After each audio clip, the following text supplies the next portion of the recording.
ओम शांति।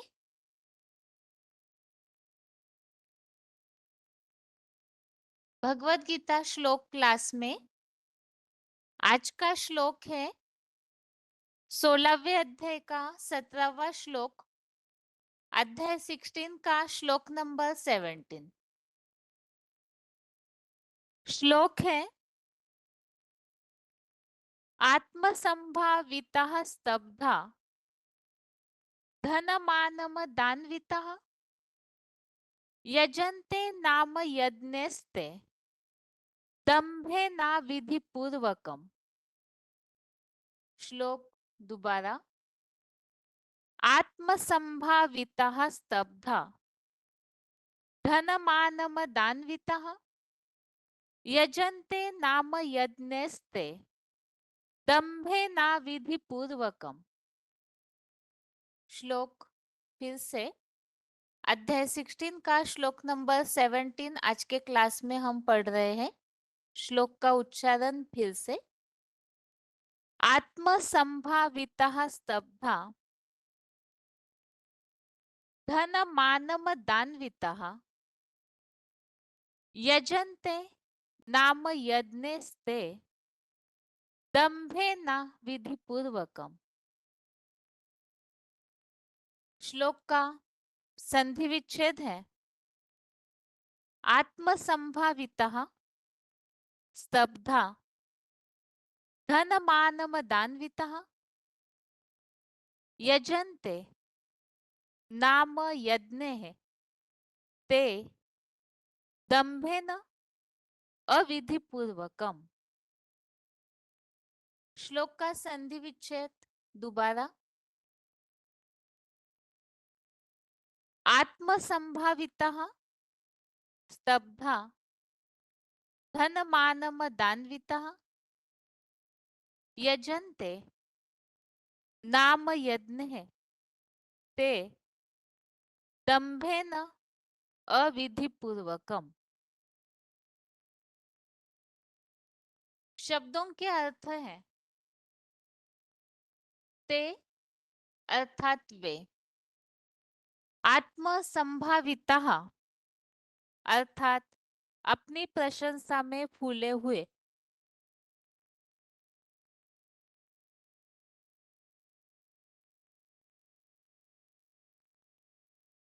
धन मानम दान्वितः अर्थात धन और मान शान के नशे में चूर।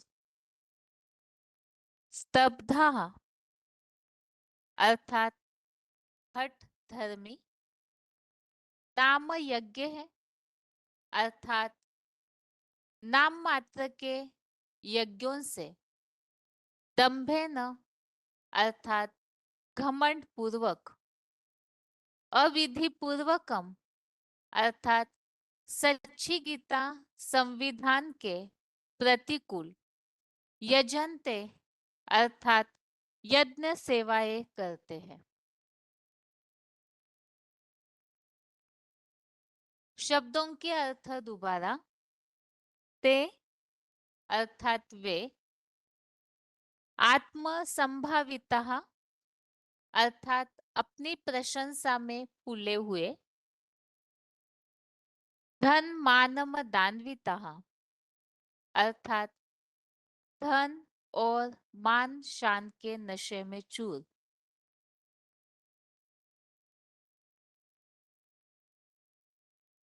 स्तब्धा अर्थात हठ धर्मी। नाम यज्ञ है अर्थात नाम मात्र के यज्ञों से। दंभेन अर्थात घमंड पूर्वक। अविधि पूर्वकम अर्थात सच्ची गीता संविधान के प्रतिकूल। यजन्ते अर्थात यज्ञ सेवाएं करते हैं। श्लोक का अर्थ है वे अपनी प्रशंसा में फूले हुए, धन और मान शान के नशे में चूर। हठ धर्मी। नाम मात्र के यज्ञों से घमंड पूर्वक सच्ची गीता संविधान के प्रतिकूल यज्ञ सेवाएं करते हैं।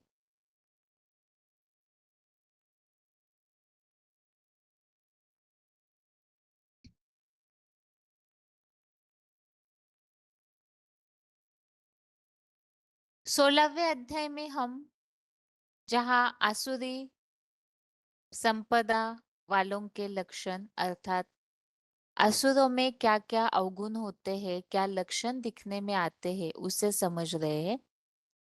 और जैसे 16वें अध्याय में ये बात हर क्लास में वैसे रिपीट की जा रही है, जो छठवें श्लोक में श्लोक नंबर 6 में जो बात बताई है कि स्वर्ग भी इसी दुनिया में है और असुरों का जो नरक है वो भी इसी दुनिया में है। और उस अनुसार असुरों के क्या क्या लक्षण दिखने में आते हैं, उन बातों को यहाँ अगले श्लोकों में बताया गया है। और इसमें जैसे कि हमने समझा है कि ऐसी जो आसुरी क्वालिटी की आत्माएं हैं, वो पिछले कुछ श्लोकों से जो बात चल रही है, कामोपभोग परमा एता वदिति निश्चिता, तो काम वासना का उपभोग करना ही परम पुरुषार्थ है, ऐसा जिन्होंने निश्चय कर लिया है, तो ऐसी आत्माएं जो है सांसारिक आशाओं के सैकड़ों फंदों में जकड़ी हुई होती है और फिर उन भावनाओं की, विकारों की पूर्ति के लिए धन इकट्ठा करने में लगे रहते हैं। तो जिसके लिए हमने समझा कोई ना कोई तरीके से अन्यायपूर्वक धन संग्रह इकट्ठा करने लगते हैं, धन संग्रह करने लगते हैं। और इसी के लिए फिर हिंसाचार, जो बताया कि आज इस दुश्मन को मार लिया, फिर दूसरे शत्रुओं को भी मार दूंगा, मैं ही समर्थ हूँ, ऐश्वर्यवान हूँ, बहुत बलवान सुखी हूँ। तो इस तरह से फिर अन्याय से धन को इकट्ठा तो करते हैं और उस झूठे मार्ग से, रिश्वत, बल, छल से जो धन इकट्ठा करते हैं, उसका फिर उन्हें अहम भी होता है। अब इसी के कारण से फिर ऐसे धनवान जो है अपने ही मद में जो अंधे हो जाते हैं अहम में, तो अलग अलग प्रकार के कर्म कांडों में अज्ञानता से मूर्ख बन जाते हैं। ऐसे अनेक विचारों में भटके हुए मोह के जाल में जो फंसी हुई आत्माएं हैं, तो वो फिर नरक में ही गिरते हैं।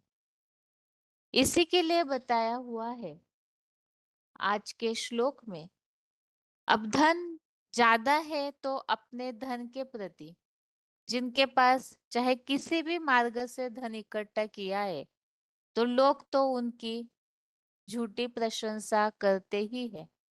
अब जिनकी प्रशंसा हो रही है वो इस बात को न जाने, लेकिन यहाँ जैसे श्लोक में क्लैरिफिकेशन सहित अर्थ में इस बात को स्पष्ट किया है, वे चाटुकारों द्वारा अपनी प्रशंसा में फूले हुए और धन और मान शान के नशे में चूर।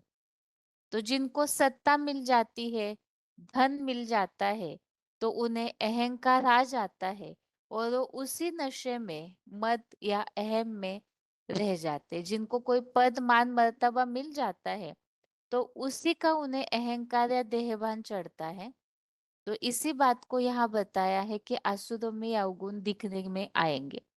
देवता ये आत्मस्थिति वाले होते हैं और आत्मिक स्थिति में ये सारे विकारों का नामो निशान नहीं होता है।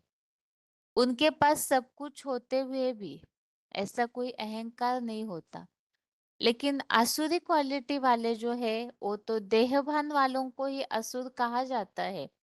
उस अनुसार यहाँ उस धन, मान, शान और उनकी जो प्रशंसा होती है उसी में ही वो मस्त रहते हैं। झूठी परंपराओं के हठ धर्मी होते हैं। हठ धर्मी अर्थात जो भी कर्म कांड या जिन परंपराओं में वो उलझे हुए हैं, परंपराओं में जो चलते आ रहे हैं, तो उन्हें छोड़ने के लिए वो तैयार नहीं होते। तो इसीलिए बताया झूठी परंपराओं के हठ धर्मी। कलयुग अंत में जो अलग अलग प्रकार की भिन्न भिन्न जातियां धर्म बढ़ जाते हैं, और मनुष्य आत्माएं अपने उन जातियों में, धर्मों में, उसमें जो कर्म कांडों में उलझे हुए हैं, तो उसी को निभाने में वो फिर हिंसाचार, लड़ाई झगड़ा, इन सब से भी पीछे नहीं हटते हैं। तो इसीलिए बताया, धर्म के नाम पर, जाति के नाम पर जो कलयुग के अंत में झगड़े होते रहते हैं, दंगे फसाद होते हैं, तो ये सभी के अपने अपने हठ धर्मी के कारण, हठ के कारण होता है। जो मूल मानवीय धर्म है, या भगवत गीता के अनुसार आत्मिक स्थिति का जो धर्म है, स्वधर्म, उसे भूल जाते हैं, और देह के धर्मों में ही देह भान, ये तो अहम लाता ही है, और इस कारण से हठी बन जाते हैं। स्वाहा स्वाहा के दिखावटी नाम मात्र के यज्ञों से घमंड पूर्वक अड़े हैं। तो भक्ति मार्गीय जो परंपराएं है, वो द्वापर युग से शुरू होती है, क्योंकि देहभान आया तो दुख आया, और दुख आया तो उनके निवारण के लिए भक्ति शुरू हुई, और भक्ति शुरू हुई तो भक्ति के कर्म कांड भी शुरू हुए, ताकि अपनी इच्छा पूर्ति होती रहे। और इन यज्ञों के या विविध कर्म कांडों में फिर इस तरह से ये अड़ जाते हैं कि भगवत गीता में जो नियम बताए हैं, उन सबको भूल जाते हैं। तो इसीलिए बताया कि सच्ची गीता संविधान के प्रतिकूल, अर्थात विरोध में झूठी और अंधश्रद्धा युक्त यज्ञ सेवाएं करते हैं, जो कि दिखावटी ही है। अब जैसे कि भगवत गीता के कुछ श्लोकों को हमने पिछले अध्यायों में समझा है, द्वापर युग से इस तरह की भावना होती है कि ऐसे भक्ति के कर्म कांडों से भगवान हमें मिल जाएंगे। लेकिन भगवत गीता में तो ये बात स्पष्ट की हुई है, वेद, यज्ञ, तप, दान आदि से मैं नहीं मिलता हूँ। लेकिन ये बात इन्हें न समझ आने के कारण ऐसी यज्ञ सेवाएं करते रहते हैं, जो कि दिखावटी है। आसुरों के लक्षणों में यहाँ और अगले लक्षणों को आज के श्लोक में हमने समझा। एक तो धन इकट्ठा किया, तो जो अमीर हो जाते हैं, धनी हो जाते हैं, उनका मर्तबा बढ़ जाता है। तो कुछ ऐसे लोग हैं जो चाटुकार, जिन्हें बताया ऊपर ऊपर की मक्खनबाजी करने वाले, और उस मक्खनबाजी के ही ऐसे लोग अपनी प्रशंसा में, अपने नशे में चूर होते हैं, प्रशंसा में ही उलझे हुए रहते हैं, और अपने ही धन मान शान के अहंकार में रहते हैं, हठ धर्मी है, और गीता संविधान के प्रतिकूल यज्ञ सेवाएं भी करते हैं। ये असुरों के लक्षण है। अभी इस श्लोक का उच्चारण आगे सुनते हैं।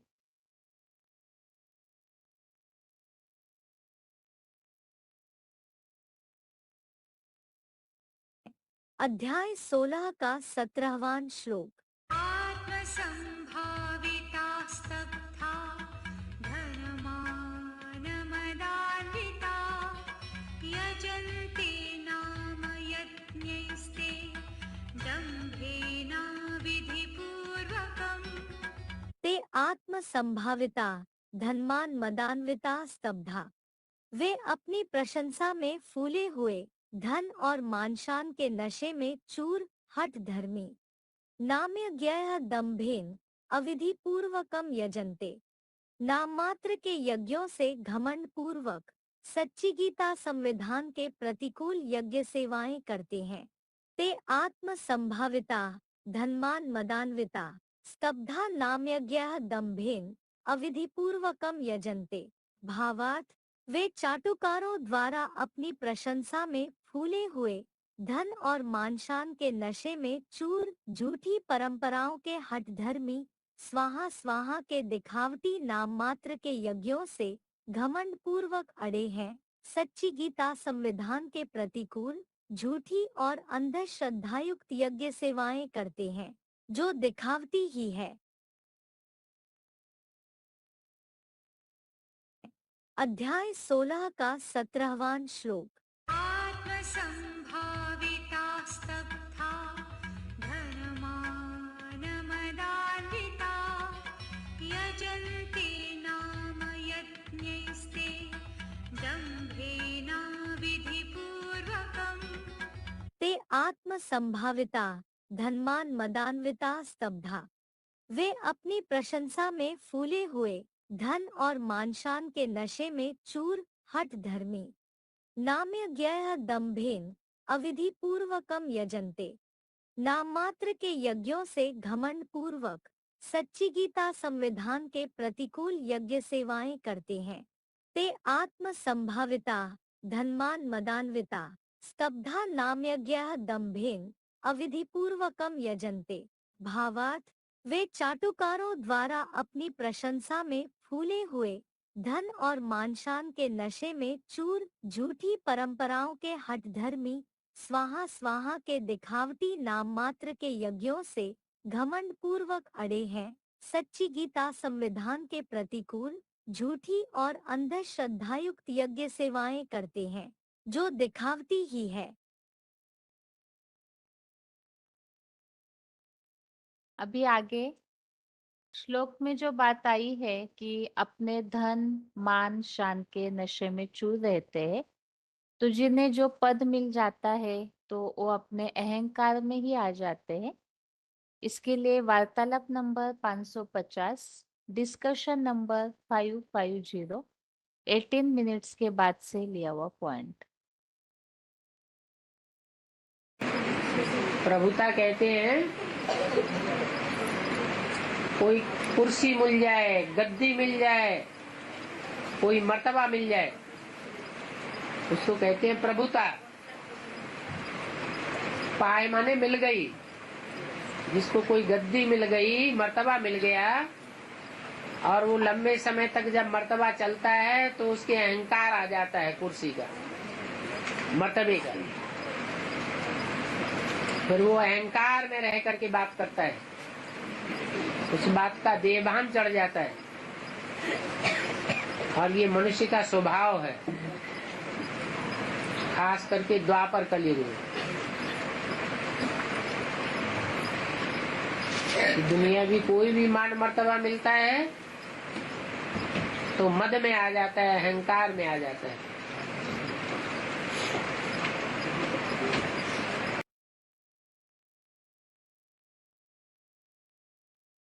आगे अगला पॉइंट है, श्लोक में जो वाक्य आया हुआ है भावार्थ में, नाम मात्र के यज्ञों से घमंड पूर्वक सच्ची गीता संविधान के प्रतिकूल यज्ञ सेवाएं करते हैं। VCD number 2652, VCD number 2652, 21 minute 21 minutes के बाद से लिया हुआ पॉइंट। इस पॉइंट में भक्ति मार्गीय जो कर्म कांड है, यज्ञ तप दान करते हैं, तो वैसे तो भगवत गीता में ये बात बताई हुई है कि इन सब से मैं नहीं मिलता हूँ, लेकिन इसके बावजूद भी भक्ति मार्ग में इन प्रक्रियाओं को महत्व किस तरह दिया जाता है, वो बातें इस पॉइंट में स्पष्ट की हुई है। भक्त लोग ये समझते हैं क्या, जब से भक्ति मार्ग चला है 2500 साल से, तब से वो समझते हैं। क्या समझते हैं कि गीता में लिखा हुआ है क्या, यज्ञ तप दान पुण्य तीर्थ वगैरह इन कर्म कांड करने से मेरे को कोई प्राप्त नहीं कर सकता, मेरे को प्राप्ति नहीं हो सकती। माने मैं नहीं मिल सकता। लो, काय से नहीं मिल सकता? पहली बात, यज्ञ से। यज्ञ क्या होता है भक्ति मार्ग में? है? स्वाहा स्वाहा करते हैं ना। स्व माने हमारा जो कुछ भी है, तन, स्व माने अपना, जो कुछ भी है, तन है, मन है, धन है, मित्र हैं, संबंधी हैं, संपर्की जन हैं, पदार्थ हैं, मकान दुकान है, वो सब स्वाहा हमने होम कर दिया। क्या कर दिया? अपने पास रखा, स्वाहा कर दिया यज्ञ कुंड में। तो बाप कहते मैं यज्ञ करने से मिलता ही नहीं। अरे अभी जो ब्रह्मा कुमार कुमारी हैं या प्रजापिता ब्रह्मा कुमार कुमारी हैं, उन्होंने अपना तन, मन, धन, समय, संबंध है, पदार्थ, दुकान, मकान नंबरवार अर्पण किया है या नहीं किया? अरे यज्ञ में स्वाहा किया है या नहीं किया? स्वाहा किया। दिल में तो आता है हमने स्वाहा किया, कुछ न कुछ नंबरवार तो किया। बाप कहते हैं हम इससे मिलते ही नहीं, मेरी प्राप्ति यज्ञ करने से होती ही नहीं। ये क्या होगा? ये क्या हुआ? फिर काय से प्राप्ति होती है? और भी बताया, तप करने से मेरी प्राप्ति नहीं होती। क्या भक्ति मार्ग में कैसा तप करते हैं? एक टांग से खड़े हो जाएंगे, शुक्राचार्य उल्टे लटक जाते हैं, शीर्षासन लगा लेते हैं, सर नीचे टांगे ऊपर। अरे ये देह को तपाने का जो तप करते हैं भक्ति मार्ग में, मैं उससे भी नहीं मिलता। क्या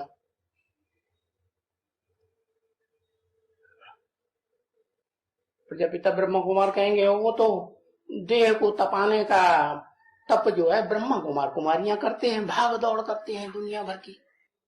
है क्या? प्रोजेक्टर दिखाओ, है प्रदर्शनी करो, चित्र बनाओ, ये करो। तो मेहनत लगती है कि नहीं शरीर की?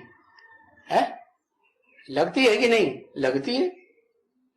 तो ये सब शारीरिक तप करने से मैं नहीं मिलता हूं, दान करने से नहीं मिलता हूं। ये क्या बात है? जेब का पैसा है, धन है, बैंक बैलेंस है, वो यज्ञ में अर्पण करते हैं कि नहीं करते हैं? कहते उससे भी नहीं मिलता हूं, दान पुण्य से मिलता नहीं। अच्छा, तीर्थ वगैरह करने से?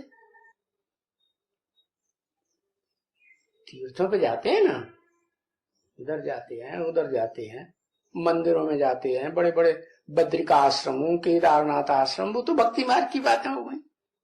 यहाँ जो अपन को ज्ञानी कहते हैं वो भी कहीं जाते आते हैं कि नहीं? है जाते हैं कि नहीं? कहां कहां जाते हैं? मुख्य मुख्य मंदिरों में जाते हैं कि नहीं? है पहाड़ों पे जाते हैं कि नहीं? जाते हैं ना। तो वो भी बताया, तीर्थ वगैरह करने से भी नहीं मिलता। ये जो कर्मकांड वगैरह हैं, जो कर्मेंद्रियों से जिनकी सेवा होती है, वो कर्मकांड जितना भी अभी बताया, यज्ञ, तप, दान, पुण्य, तीर्थ, ये इनमें शरीर की सेवा होती है कि नहीं? है शरीर को आयास देते हैं कि नहीं? देते हैं। तो ये कर्मकांड, कर्म माने कर्म कैसे होते हैं? ज्ञानेन्द्रियों से या कर्मेंद्रियों से? कर्मेंद्रियों से कर्म होते हैं।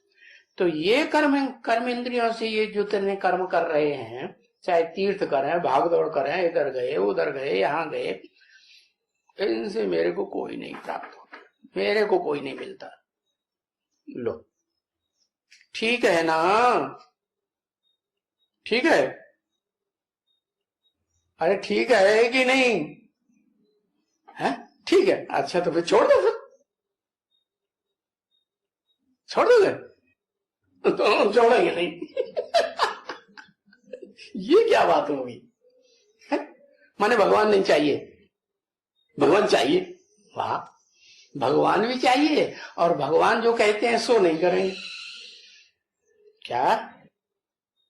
यज्ञ करना नहीं छोड़ेंगे, तप करना नहीं छोड़ेंगे, दान करना नहीं छोड़ेंगे, हैं? तीर्थों में भागना करना नहीं छोड़ेंगे।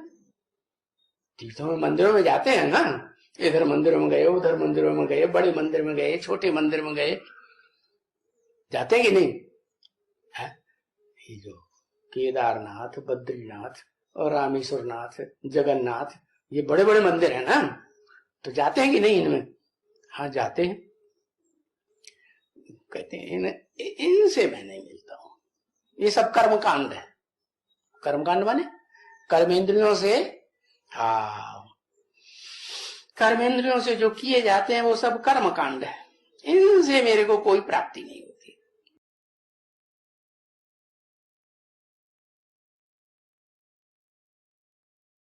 तो श्लोक में जो वाक्य आया है तो उस अनुसार एक पॉइंट को समझा है। बाकी अभी आगे है रिवीजन। रिवीजन के लिए ये 13वें अध्याय का 8वां श्लोक बाकी रह गया था, तो उसे आज के क्लास में पढ़ते हैं। रिवीजन के लिए अध्याय 13 का श्लोक नंबर 8 और 13वें अध्याय में हम समझ रहे हैं क्षेत्र क्षेत्रज्ञ विभाग योग। इसमें हमने समझा है क्षेत्र क्षेत्रज्ञ यो ज्ञानम यत्तत् ज्ञानम मतम मम। क्षेत्र और क्षेत्रज्ञ को जानना ही सच्चा ज्ञान है और इसीलिए ही यहाँ अगले श्लोकों में हम इस बात को समझना शुरू किए।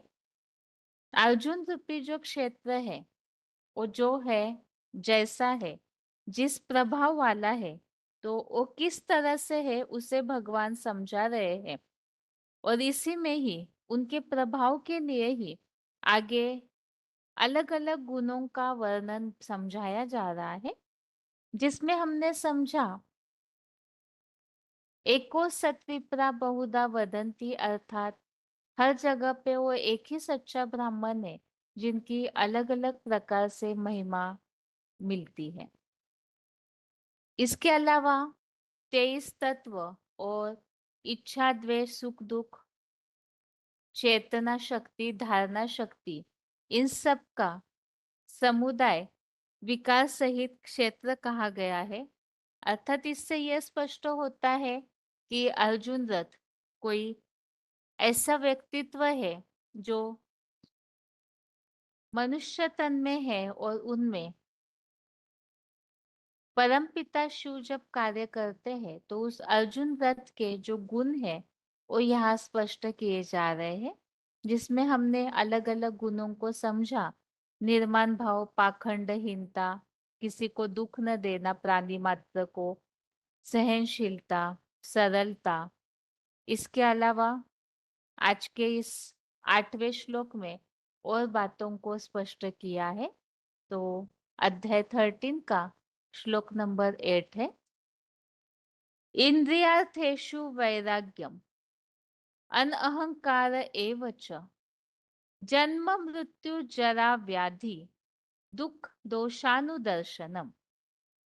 श्लोक दोबारा, इंद्रियार्थेषु वैराग्यम अनअहंकार एव च जन्म मृत्यु जरा व्याधि दुख दोषानुदर्शनम। और श्लोक का अर्थ है, ज्ञानमयी इंद्रियों के शब्द स्पर्श रूप रस आदि विषयों में वैराग्य, निरअहंकारी विदेही भाव और इसी प्रकार जन्म मृत्यु और बुढ़ापा आदि दुख, तन मनादि की कोई भी बीमारी आदि कल्पांत महाविनाश के अंतिम जन्म के समझे हुए इन पराये दुखों के दोष अपना जैसा अच्छे से देखना। तो इसमें बताया है, एक तो वो ऐसी हस्ती है जो पूरी तरह से इंद्रियों के विषयों में वैराग्य। यहाँ जो बताया है, शब्द स्पर्श रूप रस, कानों से शब्द सुनाई देते हैं, तो उसमें जैसे मुरलियों में उल्लेख आता है, अच्छे अच्छे म्यूजिक वगैरह सुनने की इच्छा होती है, तो वो ऐसी हस्ती है, उन्हें इन सब बातों में कोई रुचि नहीं होती है, क्योंकि आत्मिक स्थिति के भान में या स्थिति में जो स्थित हो जाते हैं, तो वो हस्ती देह भान से परे हो जाती है। तो इन सब बातों में वैराग्य, जैसे कि श्लोकों में हमने पहले भी कई अध्यायों में समझा है, योगी अर्थात ही एक रस। परमात्मा पाठधारी के लिए जो अध्याय 6 का श्लोक नंबर 7 हमने समझा, जो आत्मजयी है, तो उनके लिए इस दुनिया की सभी स्थिति परिस्थितियां समान हो जाती है। सर्दी गर्मी सुख दुख, इन सब में वो एक रस। तो इसीलिए इंद्रियों के विषयों में वैराग। निरअहंकारी विदेही भाव, अर्थात इस देह के प्रति कोई आसक्ति नहीं, इससे पूरा भूला हुआ। तो ऐसे देह का भान नहीं, तो अहंकार नहीं, निरअहंकारी भाव। और जन्म मृत्यु बूढ़ापा, ये कलयुगी दुनिया के सबसे बड़े दुख है। तो इन दुख तन मनादि की कोई भी बीमारी में दूसरों के दुखों के दोष को अपने जैसा अच्छे से देखना, अर्थात दूसरों के जो दुख है वो जैसे अपने दुख है, इस तरह से उसे सुलझाना या मददगार बनना। इसके लिए बताया, जन्म मृत्यु बूढ़ापा आदि दुख, तन मनादि की कोई भी बीमारी आदि कल्पांत महाविनाश के अंतिम जन्म के समझे हुए इन पराये दुखों के दोष को अपने जैसा अच्छे से देखना, अर्थात दूसरों के दुखों को अपने जैसा समझ करके सुलझाने का प्रयास करना।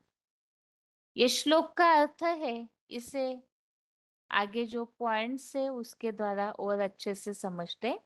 पहले इस श्लोक का उच्चारण। इन्द्रियार्थेषु वैराग्यम् अनहङ्कार एव च जन्म मृत्यु जरा व्याधि दुःखदोषानुदर्शनम्। ज्ञानमयी इंद्रियों के शब्द स्पर्श रूप रसादि विषयों में वैराग्य, निरहंकारी विदेही भाव और इसी प्रकार जन्म मृत्यु और बुढ़ापा आदि दुख, तन मनादि की कोई भी बीमारी आदि कल्पांत महाविनाश के अंतिम जन्म के समझे हुए इन पराये दुखों के दोष अपना जैसा अच्छे से देखना।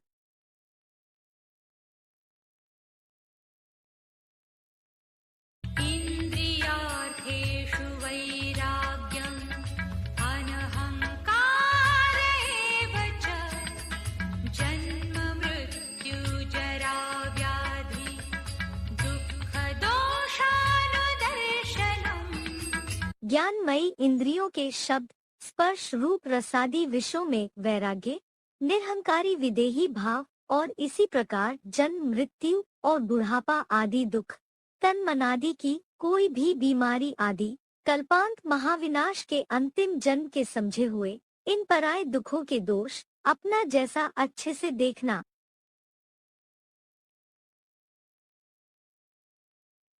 श्लोक में जो शब्द आए हुए हैं, इंद्रियों के विषयों में वैराग्य, VCD नंबर 3149, 40 मिनट्स के बाद से लिया हुआ पॉइंट। बेहद में मरना क्या होता है? आत्मा मरती है कि देह मरती है?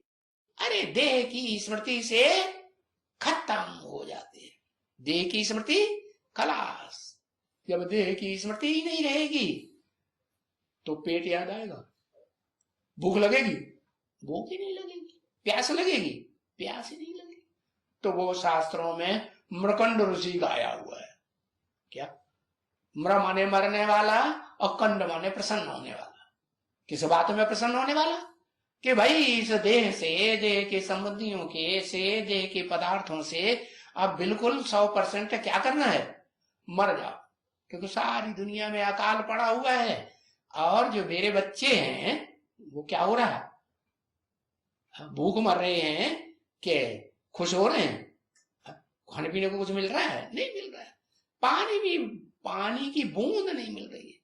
तो बाप जो है फिर भूख मर जाते हैं, शरीर को छोड़ देते हैं। वो तो दुनियावी बापों की बात है।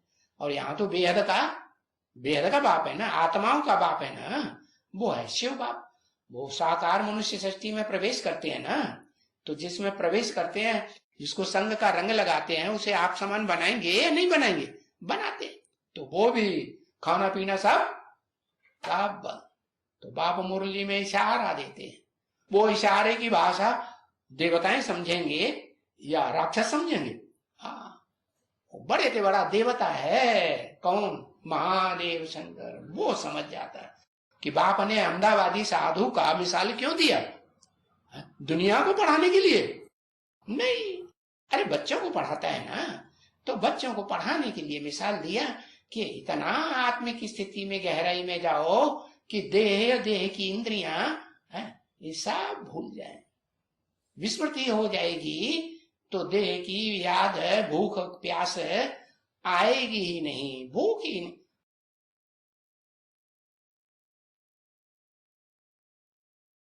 आगे अगला पॉइंट है जो श्लोक के भावार्थ में शब्द आए हैं, निरहंकारी विदेही भाव।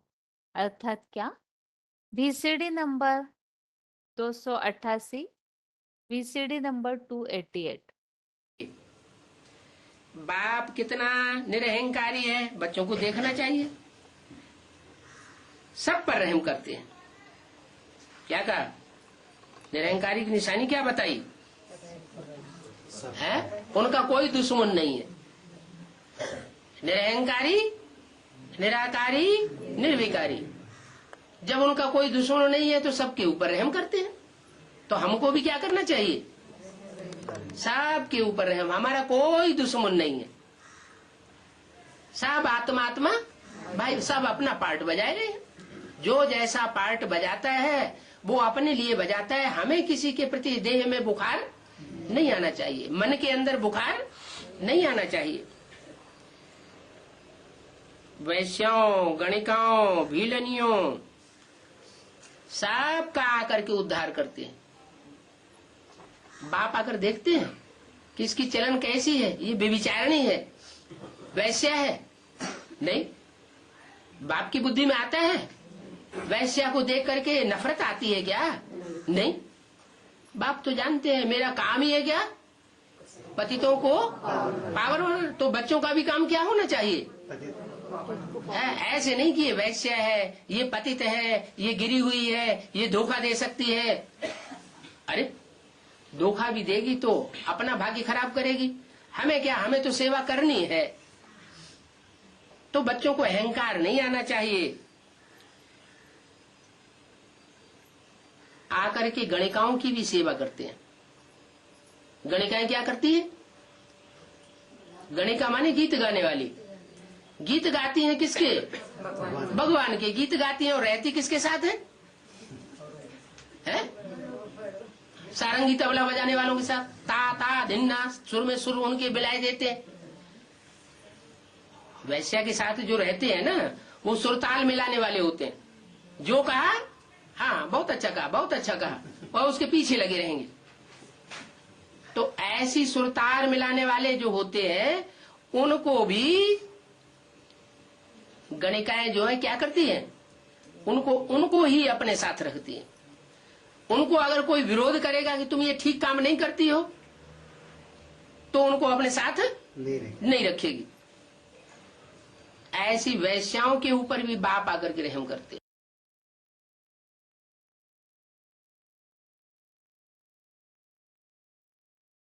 आगे अगला पॉइंट है वार्तालाप नंबर 169, निरहंकारी विदेही भाव। बाबा निराकारी, निरहंकारी, निर्विकारी तो बोलते हैं ना। पहला तो बाप बन गए, बाद में बच्चों भी बनते हैं। वो कैसा बाबा? हाँ, निराकारी, निर्विकारी, निरहंकारी जितना बीज रूप स्टेज में होगा, जितना बीज रूप माना बिंदु, बिंदु रूप में होगा माने जितना निराकारी होगा उतना निरहंकारी होगा, अहंकार रहित तो होगा। 100% नहीं बताया, क्या बताया? जितना निराकारी उतना निरहंकारी उतना ही निर्विकारी। क्या? अगर 10% निराकारी है, बिंदु रूप स्टेज में रहने वाला है, तो 10% ही निरहंकारी जरूर होगा और निर्विकारी भी 10% जरूर होगा। अगर 50% है तो निर्विकारी और निरहंकारी भी 50% जरूर होगा। अगर 99% निर्विकारी है, वो निराकारी है, निराकारी स्टेज में रहने वाला है, जैसा चित्र दिखाया जाता है धर्म पिताओं का, क्राइस्ट का चित्र, गुरु नानक का चित्र, महात्मा बुद्ध का चित्र, कैसी स्टेज में? निराकारी स्टेज में। नई नई सात्विक आत्मा आती है ना, उसने जन्म मरण तो नहीं लिया, तो वो सात्विक स्टेज में आती है। भले द्वापर युग में आती है, लेकिन और आत्माओं के मुकाबले ज्यादा सात्विक होती है, ज्यादा निराकारी स्टेज में होती है। तो जितनी निराकारी उतनी निरहंकारी उतनी निर्विकारी। ऐसे ही यहाँ संगम युग में जो जितने निराकारी स्टेज धारण करते होंगे 24 घंटे के पुरुषार्थ में, उतने ही निरहंकारी होंगे, और निरहंकारी होंगे तो निर्विकारी भी जरूर होंगे। भले दुनिया पहचाने या ना पहचाने वो बात नहीं है।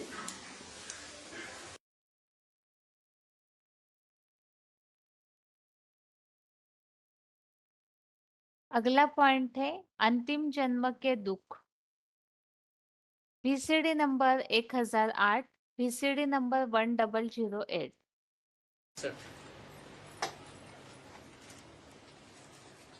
जैसे लौकिक माँ बाप लौकिक बच्चों का दुख देख करके सहन नहीं कर सकते हैं, वैसे ही पारलौकिक बेहद का बाप भी देखते हैं। अभी बच्चों को बहुत तकलीफ होती है, दिल में तो होता है, परंतु जानते हैं कि इनके कर्म भोग हैं। 63 जन्मों के जो कर्म भोग हैं वो बच्चों को ही भोगने पड़ेंगे। अपना अपना कर्म भोग अपना किया हुआ है तो भोगेगा कौन? बाकी इतना जरूर है कि समय थोड़ा है,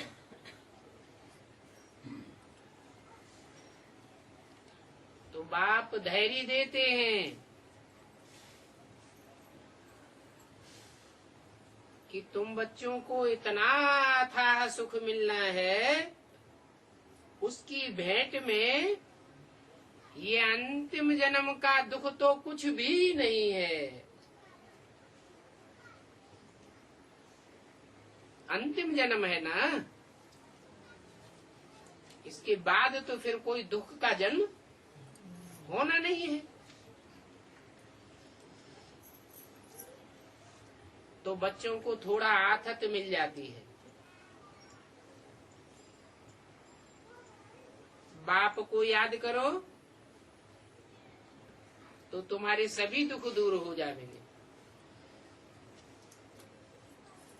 परंतु प्रैक्टिस ऐसी करनी है कि बाप की याद के सिवाय और कुछ भी याद ना आवे।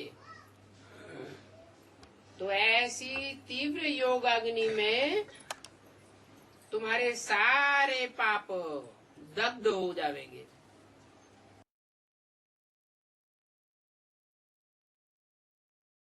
आगे है श्लोक में जो बात आई है, बीमारी आदि के अंतिम जन्म के पराये दुखों के दोष को अपने जैसा समझना। VCD number 843।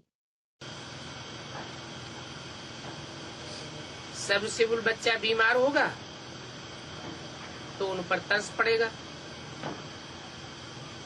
इनको सर्च लाइट देवे। रात को जाग कर भी आत्मा को याद करेंगे, क्योंकि जानते हैं उनको उस समय पावर की दरकार रहती है। तो पावर देने के लिए रात को जागना भी होता है।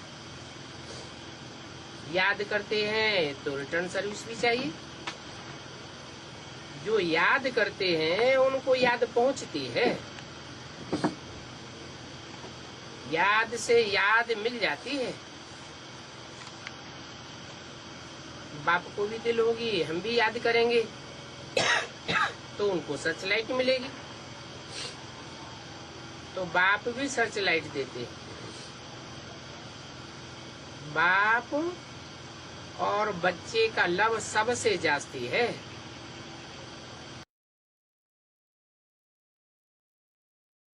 अगला पॉइंट है मृत्यु आदि महाविनाश के अंतिम जन्म के पराये दुखों के दोष को अपने जैसा समझना।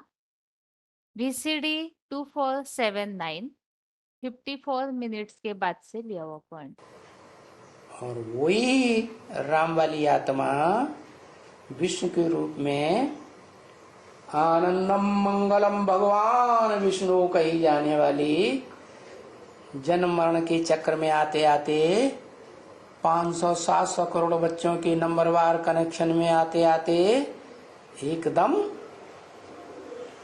आनंदमय बन जाती है कि बहुत बहुत दुखी हो जाती है और बहुत दुखी कर देती। इसलिए किसी कवि ने गाया है, कलयुग के अंत में भी कवि में भावना होती है ना, आत्मा में भावना होती है या देह में, 5 तत्वों वाली में। विनाशी देह में तो भावना नहीं होती। तो वो कवि उसने उसकी स्थिति का वर्णन किया है विनाश काल में, जब सारी सृष्टि में जलमयी हो जाती है और वो पहाड़ के शिखर पर जाकर किसी कंदरा में बैठा हुआ ये जल प्रलय देखता है तो बड़ा दुखी होता है। हिमगिर के उत्तुंग शिखर पर बैठ शिला की शीतल छां, एक पुरुष भीगे नयनों से देख रहा था प्रबल प्रवाह। क्या डर गया था? प्रबल प्रवाह को देखकर डर गया? नहीं। जो इतना बड़ा संसार, उसकी ही अपनी संतान थी, 500-700 करोड़ मनुष्य, एक आदम की ही संतान, उन सब का विनाश हो गया शरीरों का। क्या तो आंसू बहाता, कितना दुखी होता होगा। जो सीमित परिवार हैं, सामान्य परिवार, उस परिवार के अगर सब मारे जाएं, जैसे मैनपुरी में एक बार डकैतों ने 35 लोगों के परिवार को मार दिया, उनमें कोई एक बुजुर्ग बचा रहा तो उसे कितना दुख हुआ।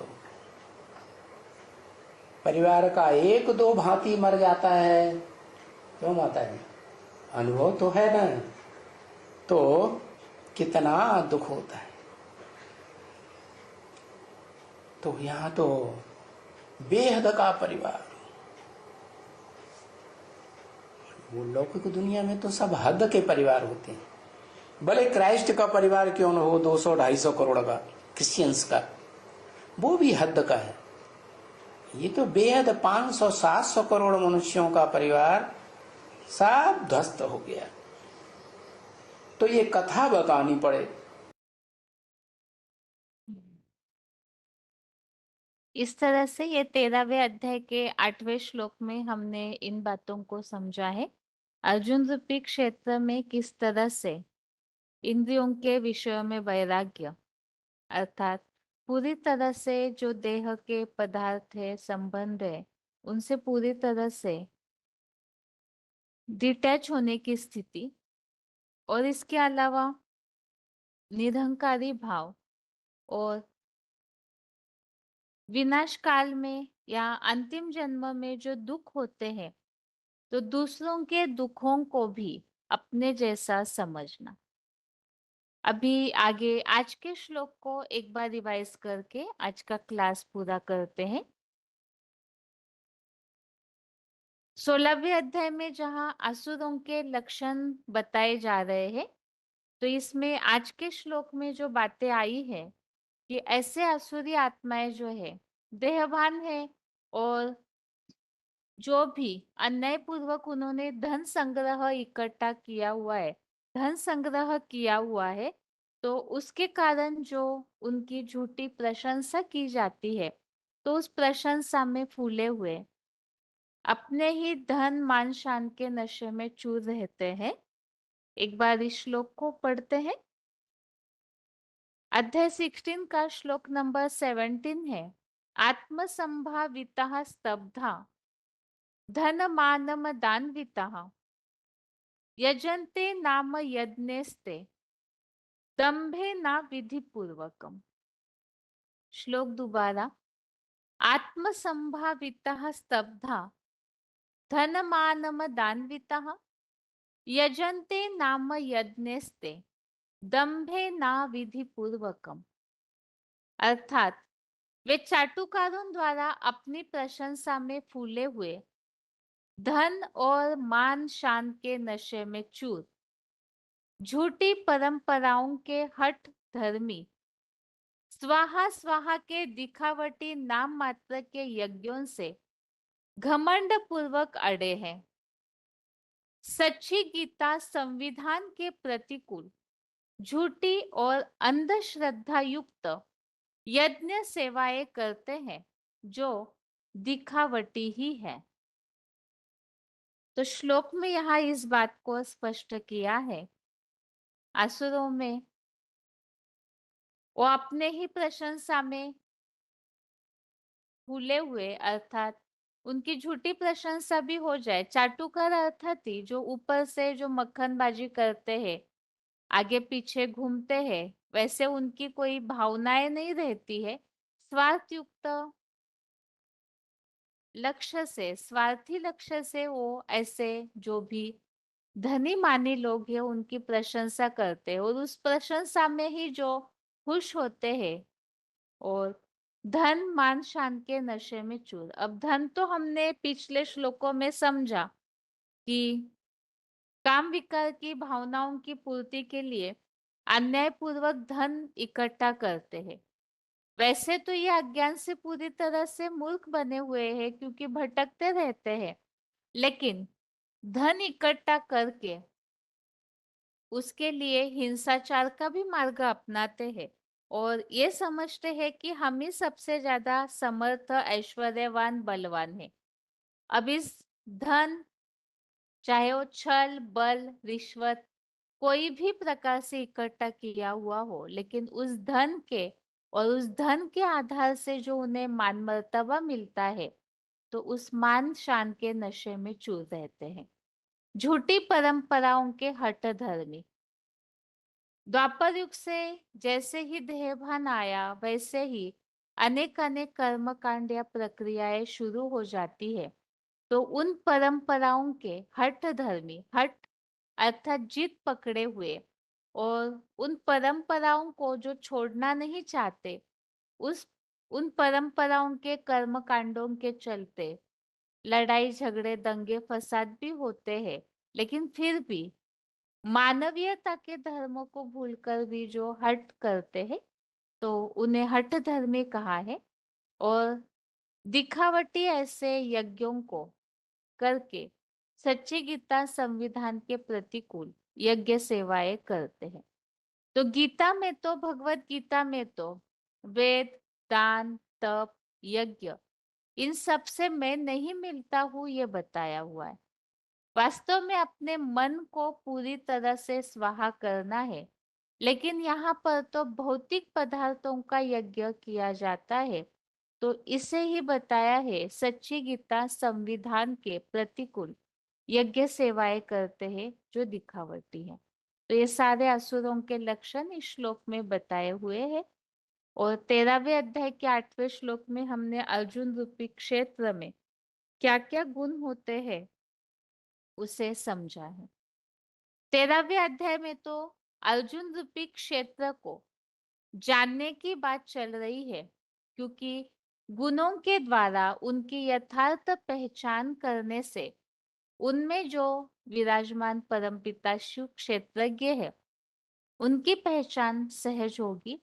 तो इसीलिए और उन दोनों को साकार और निराकार को जानना, ये मुरलियों के अनुसार शब्दांकन और भगवत गीता में बताया है क्षेत्र क्षेत्र गयोर ज्ञानम यत्तद ज्ञानम मतम मम।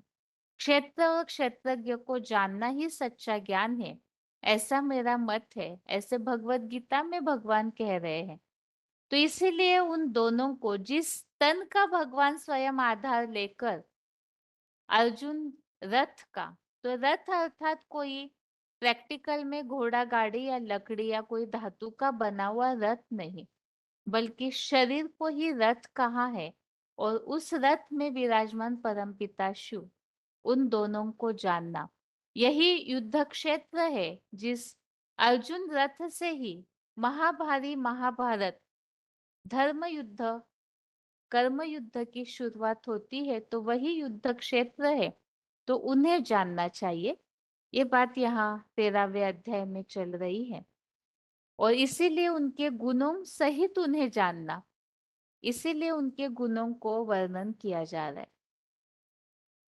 ये दोनों श्लोकों के अर्थों को आज के क्लास में हमने समझा, और इसके साथ ही आज के लिए गीता क्लास यहाँ ही पूरा करते हैं।